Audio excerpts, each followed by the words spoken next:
So I've got the canister zip tied there, and zip tied in a casing mounted to the wall. All the hoses and plugs reconnected, and doing the vacuum test now. So that's the vacuum pump connected to manifold that separates into high pressure, low pressure, and both hoses go into the system, and trying to pull vacuum. First time I did it, it was not reaching full vacuum.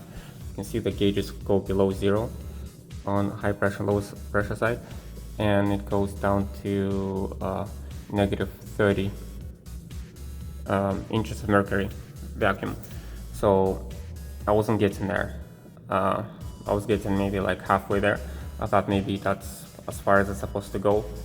And then for the test, I need to turn off the pump. Well, shut off the valves, turn off the pump, and see if I can keep the vacuum.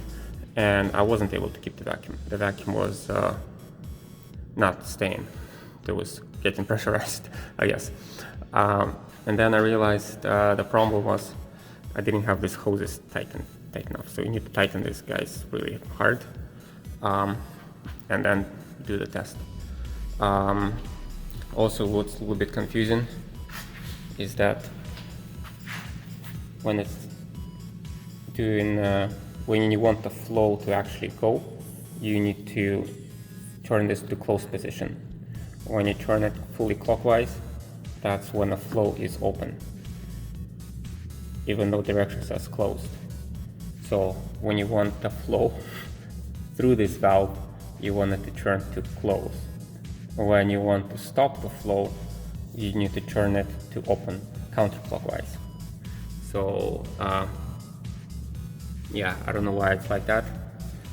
Kind of counterintuitive. Why would close mean flow and why would open means no flow? I don't know. Or another thing, this pump is making different noises whenever there is vacuum or there is open air. So when there's open air, you will also see a lot of fumes kind of coming out of here. But when there is vacuum, I think there is less vapor.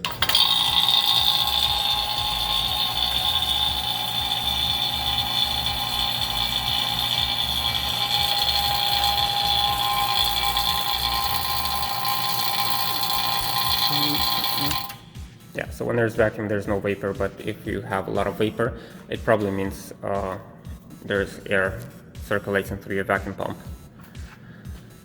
So, from my understanding, I need to leave this thing like this for about 30 minutes and then come back, and if I still have vacuum in there, then I need to open the valves, not open the valves, put flow in the valves and then let it, turn on the vacuum pump, actually turn on the vacuum pump, put the flow in the valves so the valves flow, and leave it like that for an hour so it completely evacuates the system, whatever might be left in there.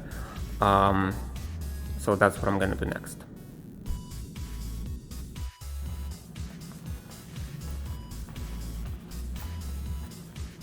Alright, so this is the next day, morning, and I left it here with vacuum overnight, and let's see if there's still vacuum in there.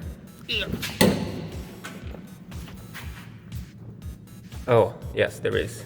At first I was like a little confused, but no, it's negative 30 inches of mercury, which is vacuum. That is fantastic. So I watched a lot of YouTube videos on this, so I can make this YouTube video and dilute all this information with some misinformation. So what I have here is this vacuum pump going for about 30 minutes. And now I need to shut it off.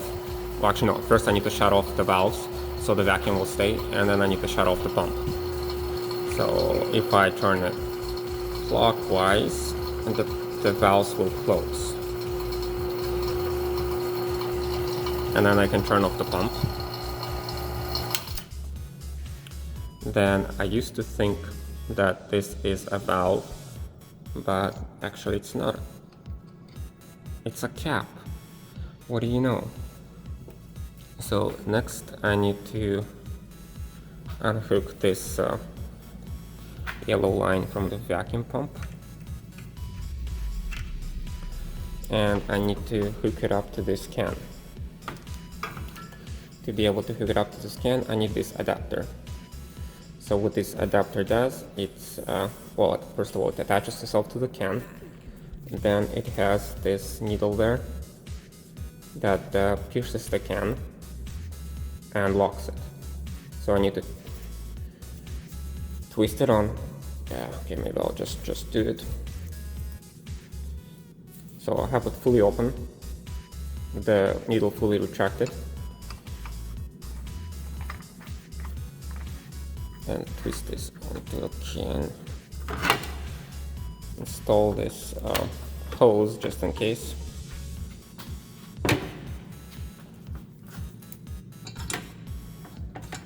Actually, I can just get rid of this pump.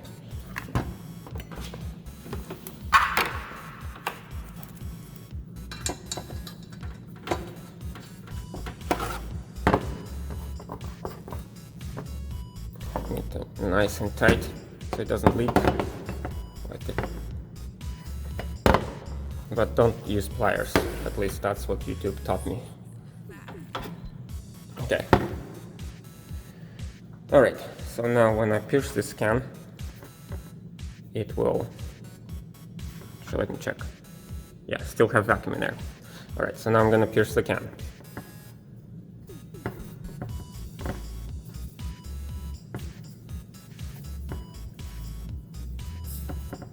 Cool.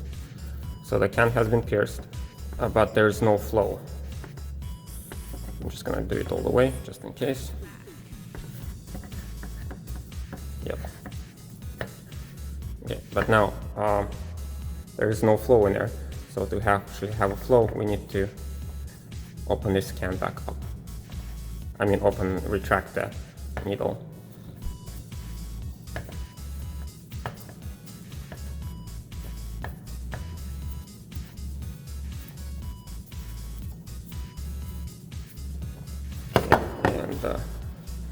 Let me make sure that this guy is in a fully flow position. And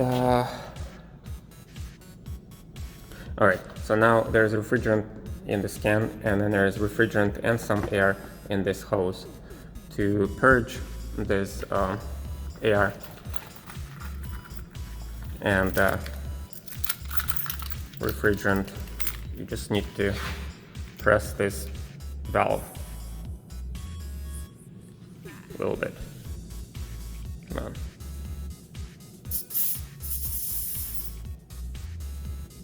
What the hell? Come on. Oh.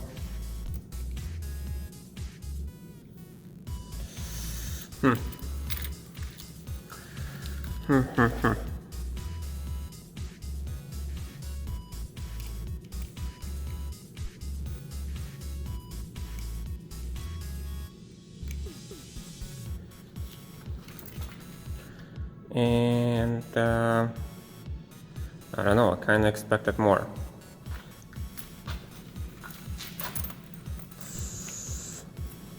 That's not what I saw on YouTube's.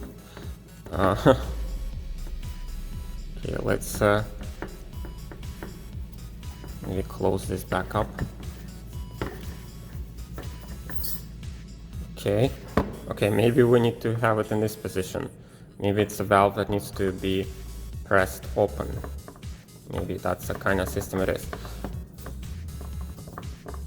Okay, so in this case we're gonna have it fully turned clockwise, and then let's see if we can purge the system.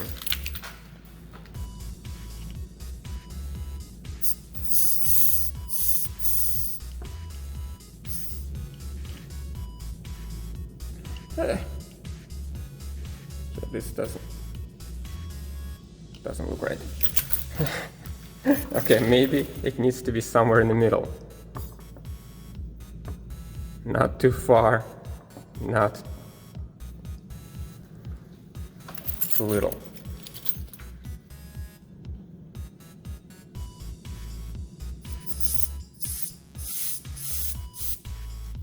Okay, maybe the system is purged now. My goodness, that took forever. Okay, so next we need to start the car.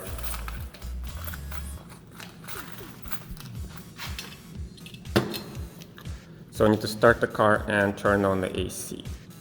Okay, maybe this is not a good place to keep it, but maybe it is, I don't know. This engine doesn't really vibrate much.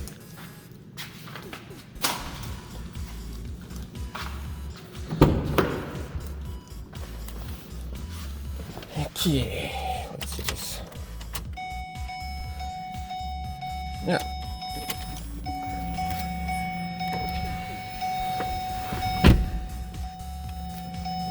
All right. Yeah. Okay, so now to have the AC going, I need to turn on the system, and we need to turn off the econ. The econ is what turns off the AC once the temperature has been reached. And let's push the AC button on. And also, if you push this button, this will also make sure that AC is on. There's no way to turn. Anyway, when this is on, the AC stays on, and actually this will keep the engine running also. Yeah. So now let's hope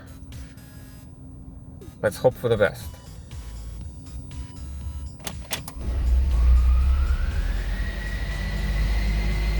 Okay, so now we have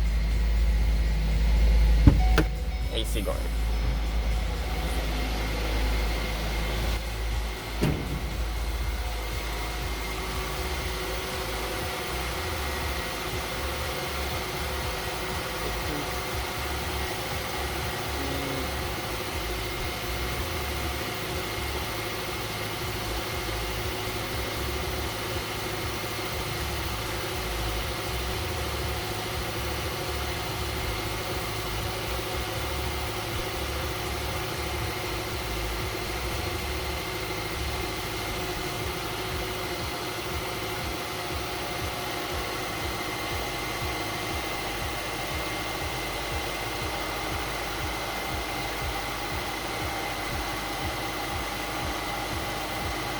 Alright, my struggles continue.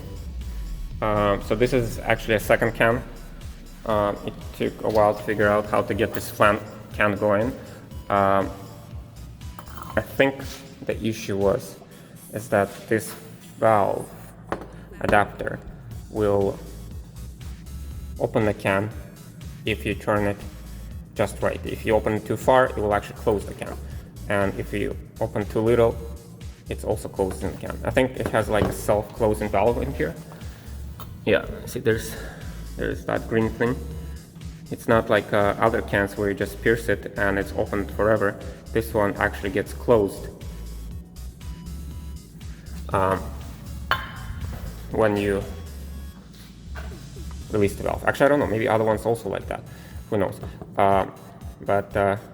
Yeah, and also it's really difficult to hear when it actually starts flowing, when it's not flowing, when the engine is running. So I turned off the engine, I closed. Yeah, so this is a good idea to have it closed. While messing with this, just in case if you open a line by chance, don't want to have it all leak out, so close it here. I'm going to try to get this guy flowing. Yeah, and I can just hear it sometimes when it starts flowing and when it doesn't flow. And also looks like I need to hold the can upside down, and then I would visibly see the refrigerant in the side glass flowing into the system. So I'm gonna try to finagle with this some more and try to get this can flowing again. Maybe I'm doing something wrong, or maybe this valve is just really finicky to work with. I think I got the valve going, and let's see if I can show the flow on the camera.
All right. I don't know if you guys saw that. The pressure was for the low side going down to about 25 psi and going up to 40. So it's between 25 and 40. And for the high side, I think I had it below like 90 and going about 210. That's kind of low. From what I looked up online and from looking in this manual.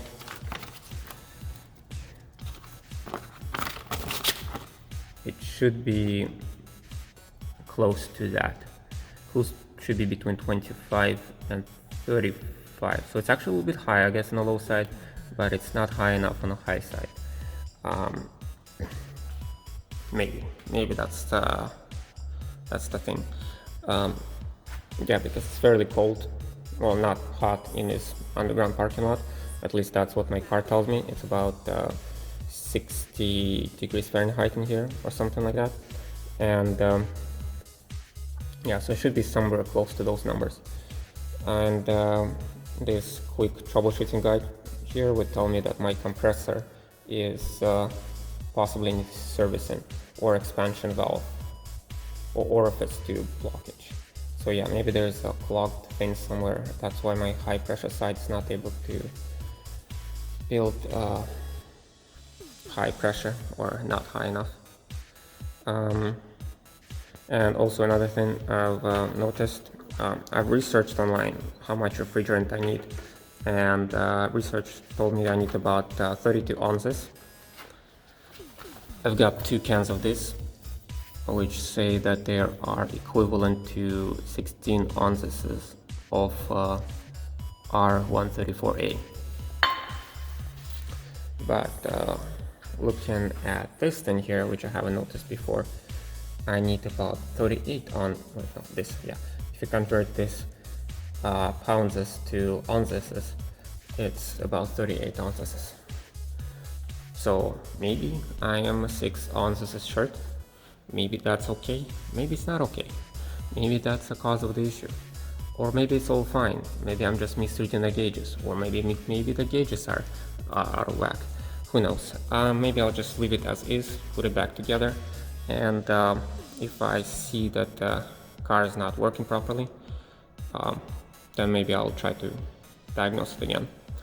Actually, the reason that I need AC in this car is not because I need AC. It's because the car needs AC.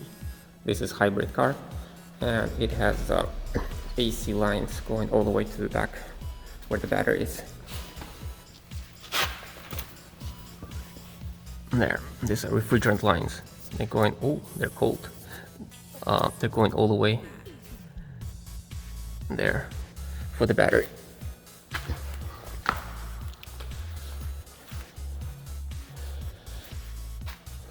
All right, so yeah, so at this point I need to close the valves, close hot side, cold side, hot side, cold side, low pressure side, high pressure side. Oh, and also when filling the system, it should be filled from low pressure side from what I read. So you just need to open this valve, and this valve when filling the system, and fill it from there. Actually, one thing I realized before putting it all back together is that this is not R134A. R134A has been outlawed. It's not illegal. It's illegal to sell at this point.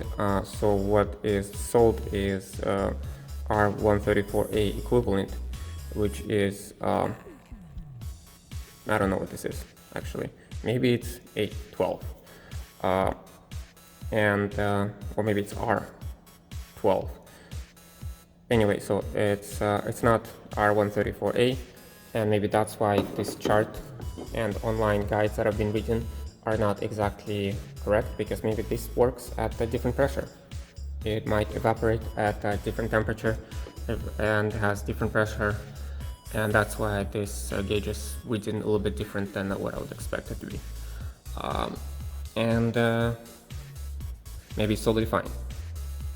So now to disconnect it, to minimize the chances of me leaking something I would just leave this connected. I would keep these valves closed. Then I'm gonna close these valves. So by close I mean I'm gonna turn off the flow, which means I will be turning it counterclockwise, which says open, which is kind of counterintuitive, but that's what I'm gonna do. All right, and this also.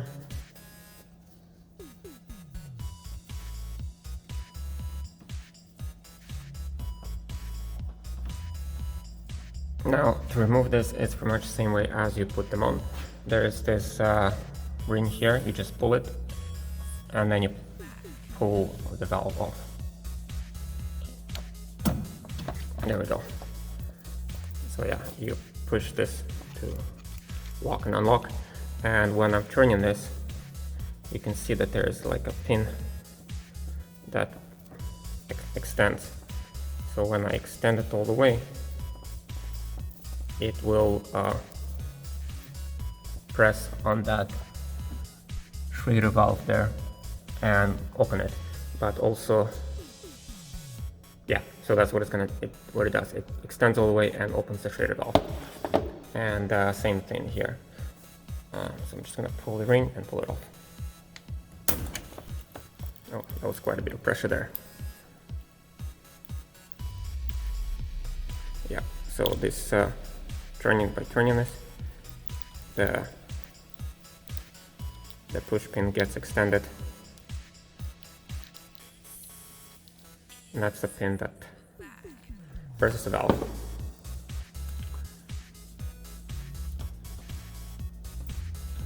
Also, I read online that sometimes this push pins are too long, and if you extend them all the way, they can bend the Schrader valve and make it useless. Actually make it worse than useless. It will make it leak refrigerant. Luckily, that didn't happen to me. Alright, there it is, all assembled with the bumper, having more bolts than I got it with. The more bolts than there were since the repair, because the repair shop didn't put in enough nuts and bolts in there. Yeah, one last thing, I need to put in coolant. The coolant that I leaked out should go in here. I think that's the one I leaked. Oh no, that's not the one I leaked out. This is the one. Yeah, so this is the engine coolant and this is the DC-DC and inverter coolant. So I think this is for like electrical stuff and this is for the gas engine.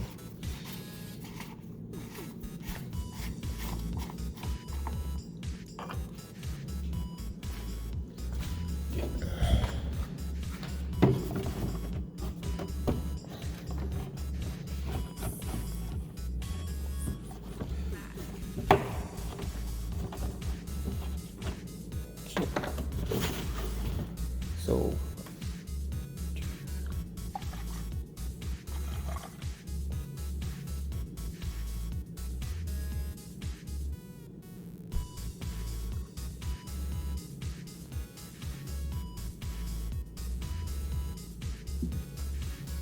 should probably use all of it. Yeah. Should take care not to spill this stuff because it's sticky. I don't know why it's sticky, but unlike oil, it's yeah, oil will be greasy. This is more like sticky, so kind of annoying to have it leaked out anywhere. So yeah, there's a cold fill level. Just gotta get between those two lines. Sometimes it helps if you put a light on top of it. You can see the level is there. Cool.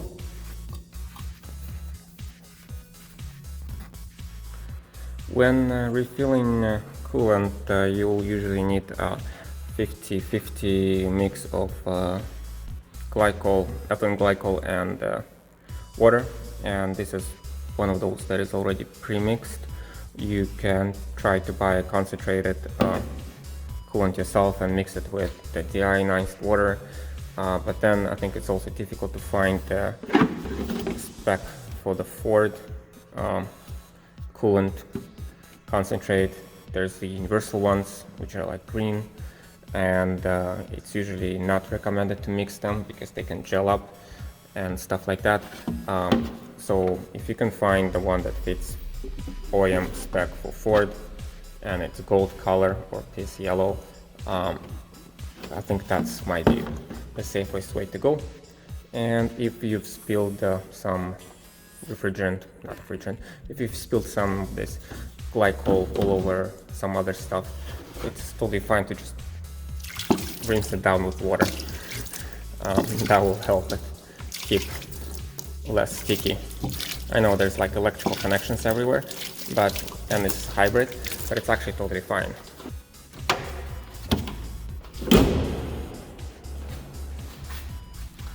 And that's it.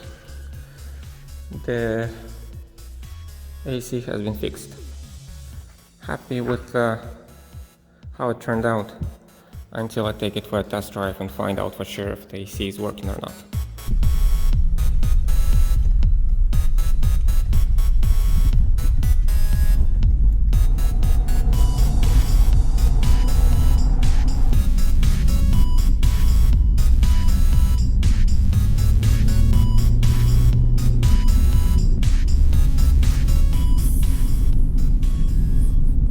So this is about 3 weeks later from the time of the repair of the AC.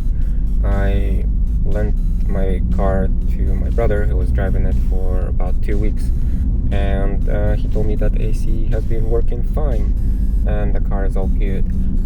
Then he returned it, and I'm just taking it out for a car wash before I put it into the parking lot.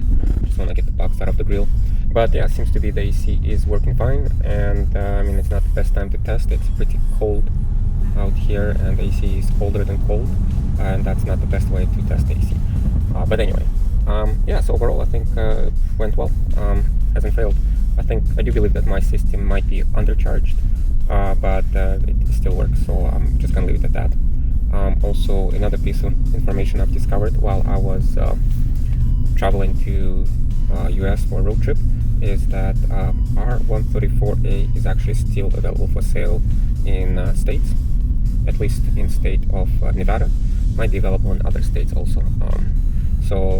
Yeah, maybe it's a Canadian thing, or maybe it's just a BC thing where we can't get R134A.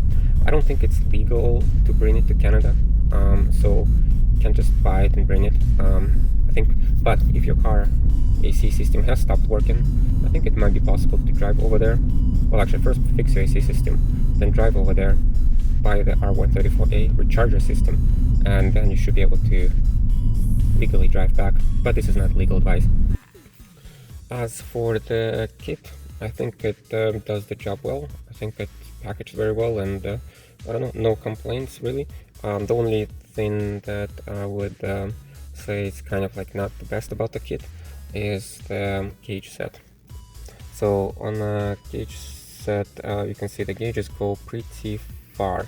I mean, the gauges can go pretty high in pressures, and maybe that's for, you know, protection reasons, just in case somebody's system is severely overcharged. You don't want the gauge set to explode, or maybe it's just as cheapest gauge set I found, because really you don't need the low pressure side to go any higher than, you know, about 60 psi. You can see right there, seems to be the 60 psi is where I need to go, but the gauge goes all the way to like 350 psi. So you're not going to use most of the gauge. If it was like smaller, if the gauge range was smaller, it would be easier to see exactly where you're at. But in this case, you know, you're looking from here up to here, so you're looking at like 15% of the gauge, and it's difficult to read there. And same thing for the high side. Well, the high side is actually a little bit better. You can possibly only go as high as like 300 something, so you'll be using like half of the gauge effectively. But the good thing about this gauge is that it does show negative. I mean, not very clearly. I mean, I've seen gauges that show negative more clearly, but at least, you know, it does show vacuum on both sides, so that's nice. And it comes with a color manual, manual colors and everything. So yeah, I'm not affiliated with Amazon, but I'll post a link below.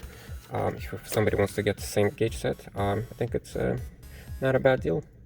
And that will be the end of this video. See you in the next one.